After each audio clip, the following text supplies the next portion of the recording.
intii dadkii oo dhan isku soo ciriiriyeen inay erigii ilaah maqlaan ayuu is-agtaagay badda Genesareed oo wuxuu arkay 2 dooniyood oo badda agtaag laakiin kalluumaystayaashii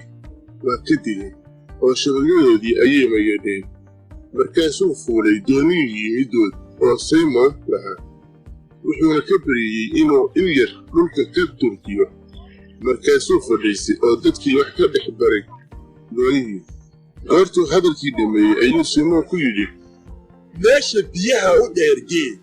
oo shabagyadiina ku dejiya si aad kalluun u heshaan Simon baa u jawaabay oo ku yidhi macallimow xalay oo dhan ayaanu hawshoonnay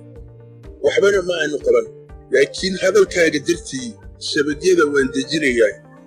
goortay waxaas yeeleen waxay ku qabteen kalluun tiro badan shabagyadooduna way kala dilaaci gaadheen markaasay u gacan haadiyeen weheladoodii doonida kale ku shiray inay yimaadaan oo caawiyaan wayna yimaadeen oo waxay buuxiyeen 2 dooniyood sidaa darteed ayay u dhowaadeen inay degaan laakiin Simon Butros goortuu waxaas arkay ayuu Ciise jilbihiisa isku tuuray oo wuxuu ku yidhi sayidow waxaan ahay nin dembi leh ee iga tag maxaa yeelay isaga iyo kuwii la jirayba waxay la yaabeen kalluunkii badnaa oo ay qabteen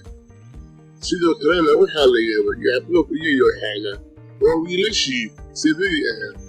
kuwii wehel Simon la ahaa Ciisena wuxuu Simon ku yidhi ha baqin hadda iyo hadhowba dad baad tilaabi doontaa